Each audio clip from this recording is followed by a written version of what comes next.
오늘 아브라함의 이 향년, 그의 죽음의 나이가 175세, 우리가 잘 아는 175세예요.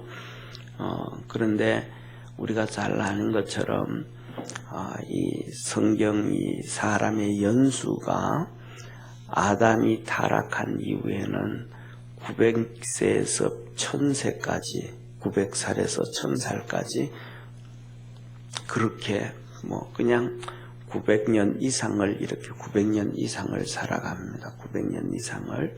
그리고 이 노아 홍수를 통해서 노아도 900세가 넘게 살거든요. 왜냐하면 노아 같은 경우에도 600세가 되어서 이제 홍수가 나고 시작하고 이렇게 되어서, 그런데 노아 홍수를 기점으로 해서 사람의 수명이 반토막 납니다.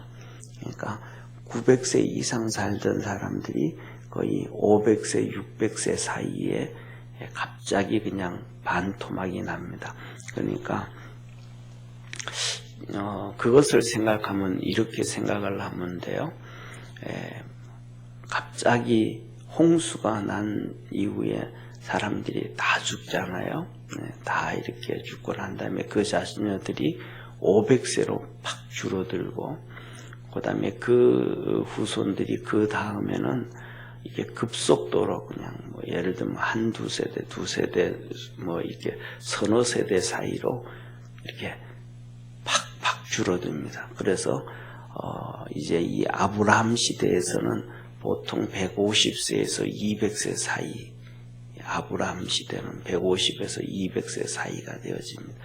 거기에 비하면 사라가 125세를 산 것은 127세를 산 것은 적게 산 거죠. 기본 나이보다가 조금 더 적게 산 겁니다.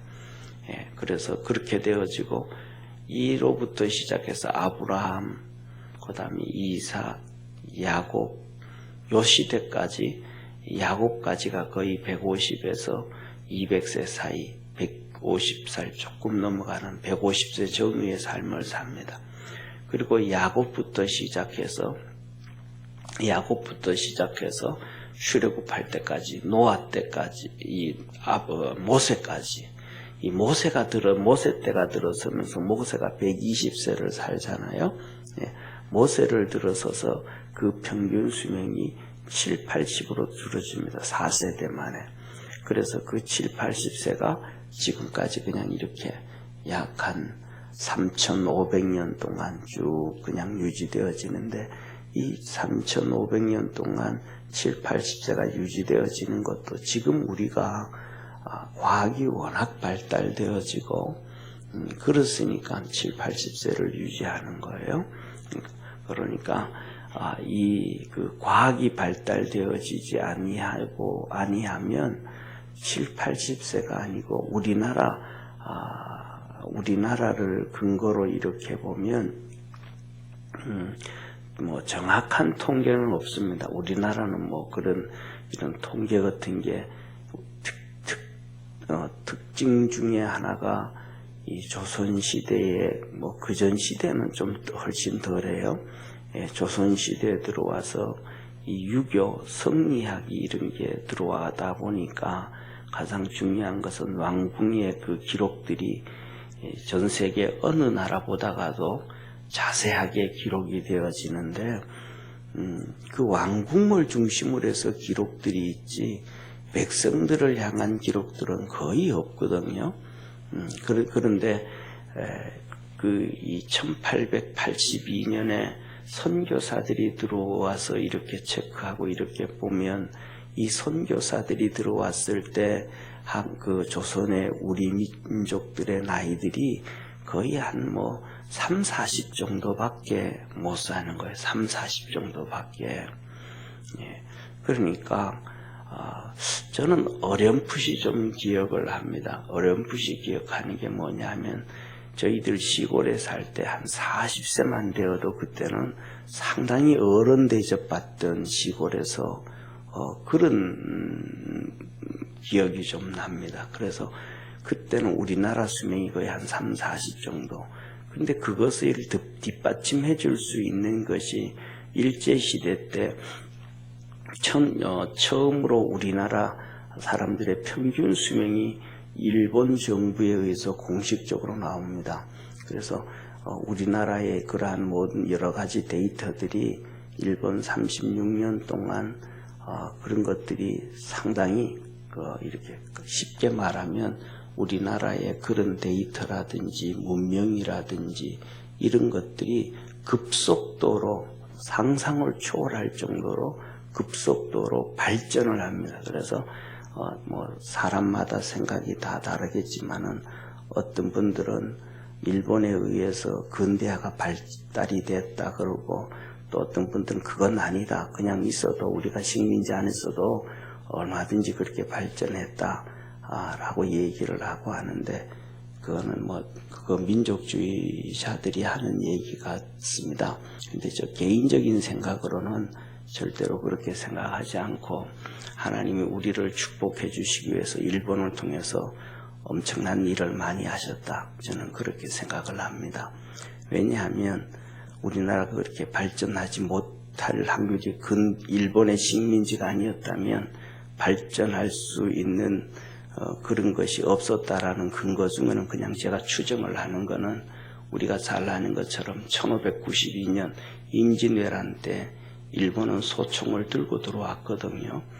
스페인산, 또 그 다음에 이쪽에 있는 소총을 사가지고 예수회를 통해 가지고 천주교 예수회를 통해 가지고 그 무기를 사가지고 들어왔단 말이에요. 그런데 1592년에 일본은 소총을 사가지고 임진왜란에 우리나라 들어왔는데, 그로부터 시작해서 우리는 그 소총을 다 보았음에도 우리나라 이 조선이 망할 때 그로부터 시작해서 300년이 지난 다음에도 우리나라는 소총 부대가 없었습니다. 그러니까 일본이 소총을 사가지고 왔으면 최소한 우리는 30년이 지나기 전에 우리도 어느 정도 소총 부대를 만들고 이렇게 발전이 되어져 가야 되는데, 30년이 아니고 10세대가 더 지나도 발전이 안 되고 발달이 안 되는 거예요. 우리가 잘 아는 것처럼 세국 정치하고 뭐하고 하면서. 그러니까 다시 말하면 일본의 식민지가 아니었다면 근대화의 문구는 정말로 이렇게 암담했다, 그렇게 얘기할 수밖에 저는 없을 것 같습니다. 그래서 제 나름대로는 예를 들면 우리나라 박정희 대통령이 제철 공업하고 뭐하고 했던 것도 그냥 할 수 있는 것이 아니고, 돈이 있다고 해서 그 물건을 세우는, 이 공장을 세우는 거 아니지 않습니까? 일할 수 있는 사람이 있어야 되잖아요.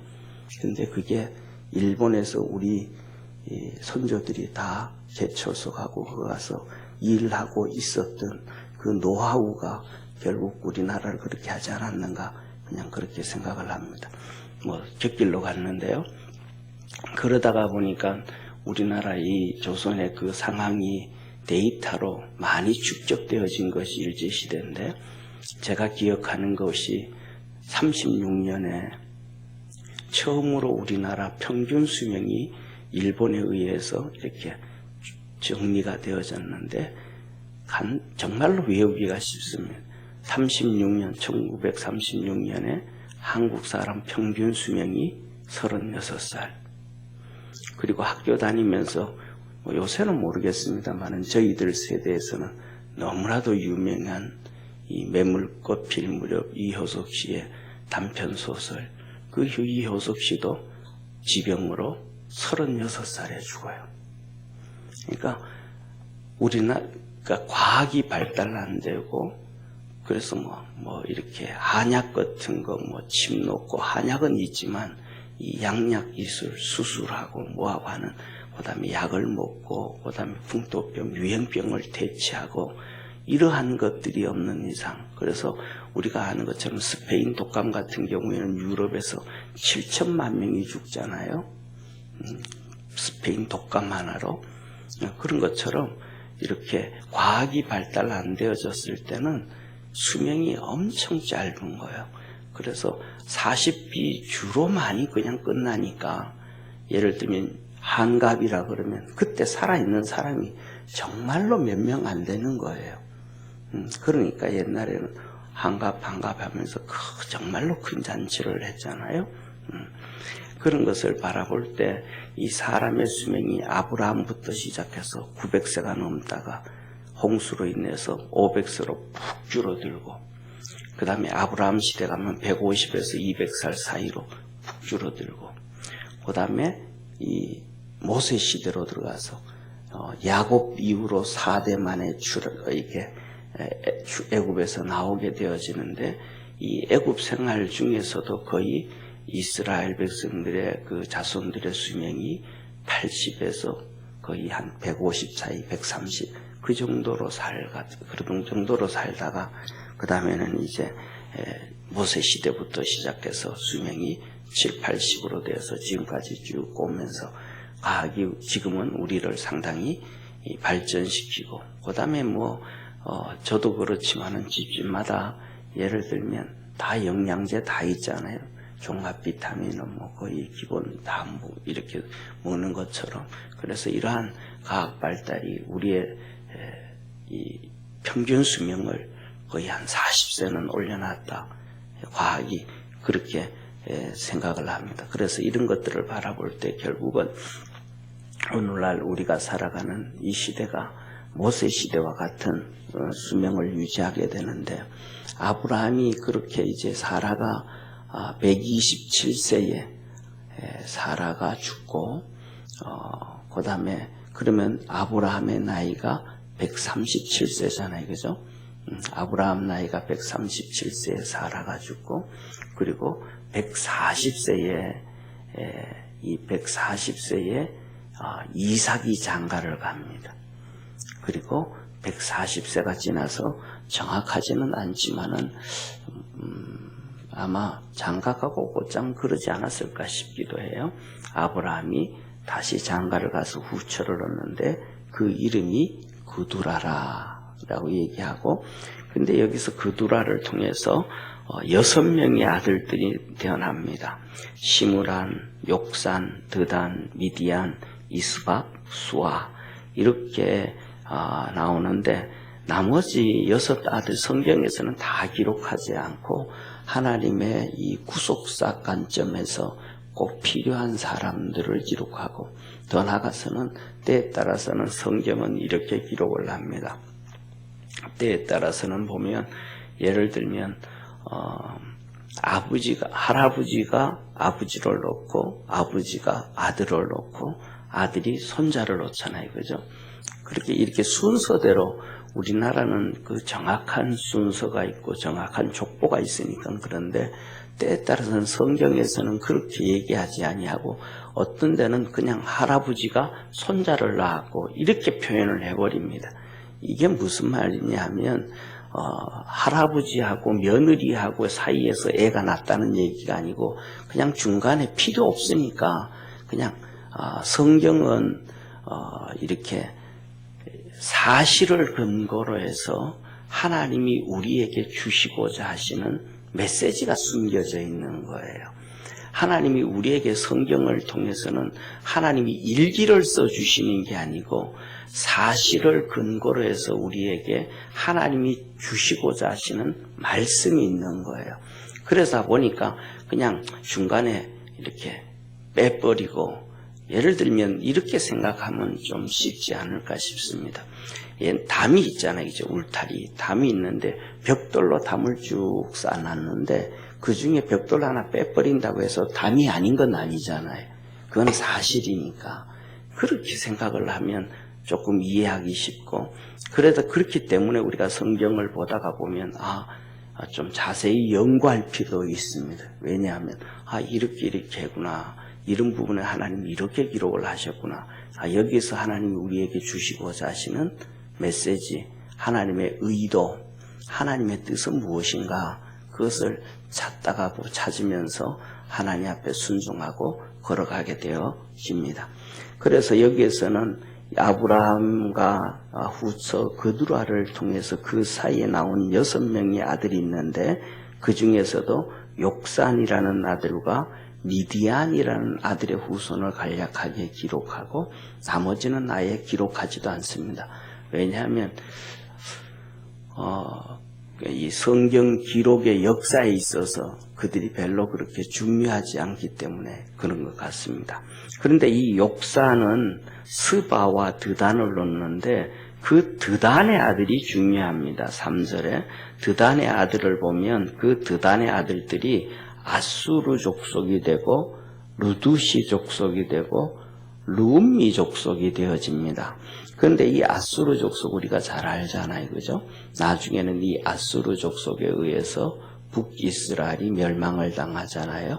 그래서 여기에서도 보면 6절에 보면 그 서자들에게 재산을 나눠줘서 아브라함이 죽기 전에 이 서자들에게 재산을 나눠줘서 동방에 가 살게 했다. 이 동방에 가 살게 했다라는 얘기는 우리가 잘 아는 것처럼 티그리스강, 유프라테스강, 그 다음에 그 위로에서 터키 쪽으로 가다가 굽어서 이 팔레스틴 이스라엘 땅으로 이렇게 들어오는 이렇게 쉽게 말하면 우리나라로 말하면 뭡니까 그 멍에 비슷한 모양, 이 멍에 비슷한 이것을 초승달 지역이라 그러잖아요. 이렇게 초승달하고 비슷하니까 이쪽을 동방이라 그래요. 이 티그리스강, 유프라테스강, 바벨론 지역 여기를 보고 그래서 이들이 거기 가서 살도록 넓은 지역에 가서 살도록 했다. 왜냐하면 거기에 쉽게 말하면 갈대아 우루 바벨론은 아브라함의 고향이었고 그 다음에 터키 쪽으로 오는 그 이스라엘에서 위로 올라가고 그 다음에 바벨론 이쪽에서 오는 만나는 지역이 이 하란이잖아요. 그게 나중에는 보면 아수르의 느느웨라고 하는 그쪽 지방이란 말이에요. 거기에는 벌써 이 아브라함의 동생이 거기에서 성을 쌓아서 한 도시를 이루어가면서 자기 영역을 구축해 가고 있다 이 말이죠.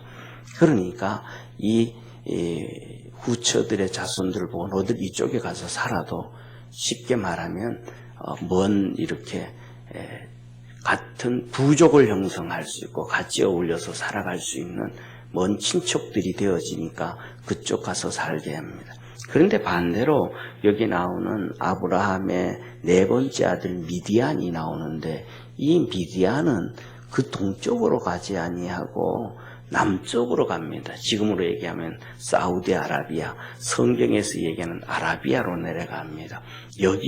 여기에서 아라비아의 이 홍해 쪽에 있는 그쪽이 우리가 잘 얘기하는 시내산입니다. 우리가 시내산이라고 하면 두 가지의 시내산은 두 곳의 시내산이 있습니다. 하나는 이집트의 시내산이 있고 하나는 이 사우디아라비아, 아라비아 광야의 시내산이 있습니다. 그런데 인류 역사에서 세계사에서 인류 역사에서 가장 중요한 것은 문명을 이루었던 것이 이집트잖아요. 그리고 이 아라비아는 문명이 없는 곳이거든요. 사막이니까. 그러다가 보니까 이 시내산 하면 당연히 이집트의 시내산으로 생각을 해버리는 거예요. 그리고 AD 350년경에 이 콘스탄티누스 황제가 자기 어머니 마리아의 요청을 받아서 시내산을 이 성경에 나와 있는 출애굽에 시내산을 찾게 되어집니다. 그러니까 그때 문명은 당연히 이집트의 문명이니까 이집트 시내산 시나이 반도에 가서 찾기 시작합니다.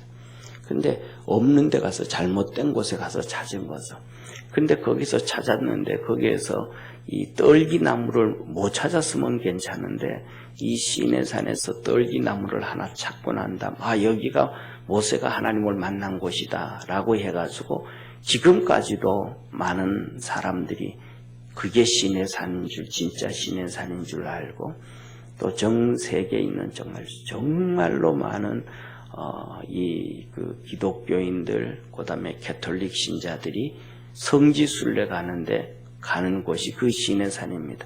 근데 여기 계신 분들도 신의 산 성지순례를 가보셨겠지만, 가면서 조금만 생각을 하면, 여기는 이스라엘 백성들이 이렇게 오는 곳이 아니구나, 여기는 아니구나, 그것을 알 수 있는 것이 뭐냐 하면, 그 신의 산에 우리가 이렇게 가보면 정말로 이렇게 깎아질 듯한 협곡입니다. 그러니까 너무 좁아지는 협곡이기 때문에 그런 곳에서는 정말로 20세 이상 이렇게 칼을 들고 전쟁에 나갈 수 있는 사람이 60만 명이라 그랬거든요. 그러면 그 60만 명이면 그들의 부인들까지 하면 120만 명이 되어요. 그리고 그 자녀들까지도 얘기하면 20세 이하면 그것도 한 60만 명 될 거예요. 그렇게 하면 벌써 180만 명이 되죠. 그 다음에 칼 들고 그렇게 전쟁에서 예외되어진 최소한 60세 이상의 어른들을 얘기하면 남녀 다 포함해서 60만 명이 아니라 그래도 한 3, 40만 명이라 그래도 200만 명이 넘는 이스라엘 백성들의 무리예요. 그리고 성경에 보면 이스라엘 백성이 출애굽을 할 때에 수다한 잡족들이 같이 나왔다 그래요. 잡족들이. 네, 그러니까 그들도 한 1, 20만 명 되지 않겠어요? 그러면 이 엄청난 200만 명이 넘는 무리들이 다닐 수가 없어요. 너무 좁아가지고. 이게 협곡이니까. 그러니까 그 많은 사람들이 가자면 광야라도 평지가 돼야 되는데 평지가 없어요. 전부 돌밖에 없고. 그러니까 상황적으로도 환경적으로도 딱 보면 여기는 신의 산 아니구나 알게 되어지고, 그 다음에 더 나아가면 그 신의 산에는 3000년 전부터 시작해서 이스라엘이 이 애굽이 거기에서는 광산 지역이었습니다. 그래서 거기에는 애굽의 군인들이 항상 주둔해 있는 곳이에요. 거기에는 요충지기 때문에. 그렇기 때문에 이스라엘 백성들이 글로 가면 애굽의 군인들이 있기 때문에 글로 갈 수가 없는 거예요. 그런데 그렇기 때문에 이 신의 산이라고 하면 아라비아 신의 산을 얘기해요. 나중에 그래서 성경에서는 갈라디아에서의 바울이 얘기하죠. 아라비아 신의 산이라. 그거는 하갈이라. 이스라엘 백성에는 예루살렘이 그런 것처럼 그 후손들에게는 이 신의 산이 바로 그런 곳이라.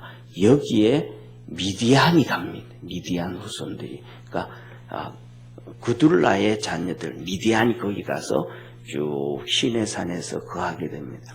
그래서 이 모세가 도망을 가는데 바로 이 미디안 땅 광야로 도망을 가게 되어지고, 거기에서 제사장을 만납니다.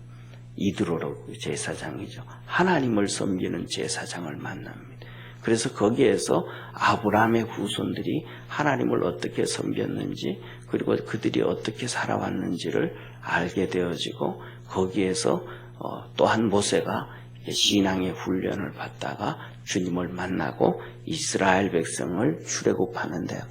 이 말씀은 다시 말하면 뭐냐 하면, 우리 하나님 아브라함이 새로 장가를 가고 그 전에는 또 하갈을 통해서 이스마엘을 낳고 그렇게 되어지는데 이렇게 얘기를 해요. 많은 사람들은 아브라함이 하갈을 지혜고 그래서 이스마엘을 놓고 또 이러기 돼서 이스라엘 백성들에게는 계속해서 고통이 왔고 어려움이 왔고 눈물이 왔고 힘든 삶을 살았다. 그렇게 얘기를 하거든요. 그런데 우리가 신앙생활 하면서 그것을 반반으로 보면 좋겠다. 그런 생각이 들어요. 오늘은요. 뭐냐면 우리의 손이 꼭 필요한데 이 손이 뭐냐 하면 손바닥만 필요한 것이 아니고 손등도 필요하잖아요. 그렇죠? 물건을 잡을 때는 손바닥이 필요하고, 이게 만일에 예를 들어서 손이 손바닥처럼 똑같이 뒤로도 제껴진다 그러면 힘을 못 쓰잖아요. 그 똑같이 이렇게 뒤로 제껴진다 그러면 이게 이 뼈의 구조상 힘을 못 쓰게 되어지지 않습니까? 그죠? 그러니까 모든 힘을 쓸 수 있는 거는 이렇게 되어지기 하는 것과 똑같잖아요. 동전도 양면이 다 있는 것처럼. 그래서 안 좋은 이것으로 인해서 어려운 부분도 있지만 이것으로 인해서 이스라엘 백성들의 유익한 점이 있는데, 첫째로는 그로 말미암아 오늘 여기 나오는 것처럼 이스라엘 백성들이 나중에 애굽 가서 출애굽을 해 나올 때에 이 아브라함의 후처 그둘라를 통해서는 이 미디안 족속들로 인해서 다 이렇게 모세가 준비되어지고 이스라엘 백성들이 그 길을 통해서 가나안 땅에 오게 되어지는, 또 미리 준비가 되어지고 예비가 되어지고, 그 다음에 이 똑같이 아브라함의 통해서 재혼을 통해서 그둘라를 통해서 이 아수르 족속들이 생겨서 나중에는 이스라엘 백성들이 그들로 인해서 멸망을 당하는데, 결국은 그들로 인해서 멸망을 당하는 게 아니고 더 중요한 것은 북이스라엘 백성들이 하나님 앞에서 불순종했다라는 거예요. 불순종하지 않았더라면 아수르에서 안 망할 거거든요. 그래서 이 아수르에 대해서 나중에는 우리가 잘 알고 있는 것처럼 요나를 보내서 하나님이 그들을 건져주시고 구원해주는 모습을 봅니다. 그 다음에 또 두 번째로는 먼저 아브라함이 하갈 첩을 통해서 이스마엘을 얻은 거예요. 이스마엘은 어릴 때는 이 이삭을 많이 괴롭혔지만은 그냥 성경을 이렇게 혼자 그냥 묵상하면서 보다가 보면 이스마엘이 어릴 때는 그냥 이 이삭을 괴롭히고 이런 모습들이 나오지만은 어느 정도 큰 다음에는 이삭이 정말로 하나님의 은혜를 알고 은혜를 입었고 그래서 하나님의 섭리에 정말로 자기가 쉽게 말하면 14살이나 나이 많은 14살이나 많잖아요. 이삭보다가 14살이나 더 많은데 아브라함 87세에 이스마엘을 낳았으니까 이삭은 100세 낳고, 그러니까 13살, 14살이 많으니까 그 나이 많은 형처럼 이삭을 이렇게 보호해주는 모습들이 성경에 나타납니다. 그래서 오늘 본문 말씀에서도 보면 아브라함이 죽었을 때 그를 장사 지내는데 이스마엘이 옵니다. 다른 이 그둘라의 자녀들의 이름들은 없어요. 그냥 다 가서 살고 이제 안 오지만은 이스마엘이 와가지고 이 이삭과 함께 아브라함을 장사를 지내는데, 오늘 여기 본문 말씀처럼 막벨라 굴에 장사를 지냅니다. 거기에는 사라를 장사했던 곳이잖아요. 이스마엘이 와가지고 이삭과 함께 자기 아버지를 사라가 묻혀 있는 그곳에다가 이렇게 장사 지내주고, 그 다음에 또 그 밑에 오늘 본 말씀 10절에 보면 이삭이 하나님 앞에 복을 받고 그가 거하는 곳은 부엘 라헤로이라. 부엘 라헤로이는 우리가 알잖아요. 그죠? 하나님이 나를 긍휼히 여기셔서 살아계셔서 긍휼히 여기셔서 긍휼히 여기신다, 이런 뜻이잖아요.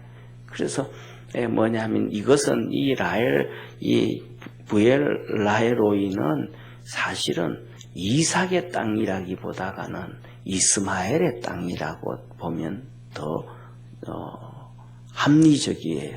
이게 두 번이나 나왔던 것처럼 이곳은 아브라함에게 쫓겨나서, 쉽게 말하면 사라에게 쫓겨나서 이 어린 나이에 한 17, 18 아니면 20, 17, 18 그 정도 될 거예요.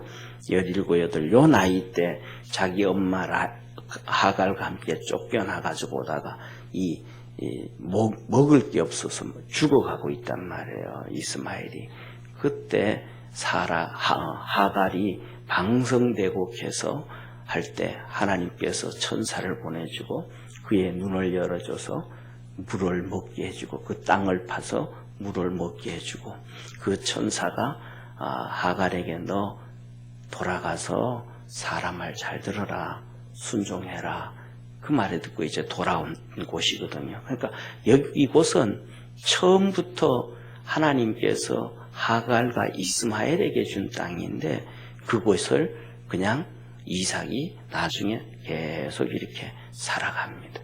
이런 것을 볼 때 축복의 땅 같은 거는 이스마엘이 내 거다 하고 자리 차지하지 아니하고 항상 이렇게 이삭에게 배려해주고 베풀어주고 또 자기는 주위에서 항상 이삭을 이렇게 보살펴주는 모습이라는 것을 쭉 보여집니다. 그래서 이런 것들을 바라볼 때 우리 삶 속에서도 어떤 것은 좋고 어떤 것은 안 좋고 이거는 이렇고 저렇고 아니고 중요한 것은 내가 어떻게 사느냐에 따라서 하나님의 은혜와 복이 되어짐을 믿으시길 바랍니다. 내가 어떻게 사느냐에 따라서 이것은 축복이 되어지고 저것은 축복이 아니다 그게 아니고 내가 하나님 앞에서 잘 살아가면 믿음으로 살아가면 하나님은 이것도 복을 만들어 주시고 저것도 복을 만들어 주시고 이스라엘 백성이 여기서도 보면 똑같거든요. 이삭이 잘 믿음으로 살아가니까 하나님이 복을 주시고 이스마엘이 그의 보호자가 되어주시고 하나님은 미리미리 준비하셔서 이로부터 아브라함으로부터 시작해서 700년 후 거의 한 680년, 650년 정도 돼요. 600년 정도 돼요. 600에서 650, 아브라함이 죽음부터 시작해서 600년에서 650년 되는데 그 600년에서 650년 전에 하나님은 미디안 그 아브라함의 후손들을 불러보내서 650년 후에 이스라엘 백성들이 출애굽하고 모세가 글러올 것을 미리 준비해 놓으신 하나님. 그리고 위로는 아수르를 준비해 놓으셨는데 또 이스라엘 백성들이 하나님 앞에서 잘 살았더라면 순종하고 믿음으로 하나님 앞에서 잘 살았더라면 북쪽에 있는 아수르가 또 이스라엘 백성들의 이 방파제가 되고 울타리가 되었을 것이다. 그런 생각도 한번 해요. 못 살았기 때문에 망해졌다. 그래서 우리 믿음의 성도 모두가 하나님 말씀 안에서 이렇게 순종해가고 믿음으로 살아가면 하나님이 지켜주시고 은혜 베풀어 주심을 믿습니다. 기도드리겠습니다.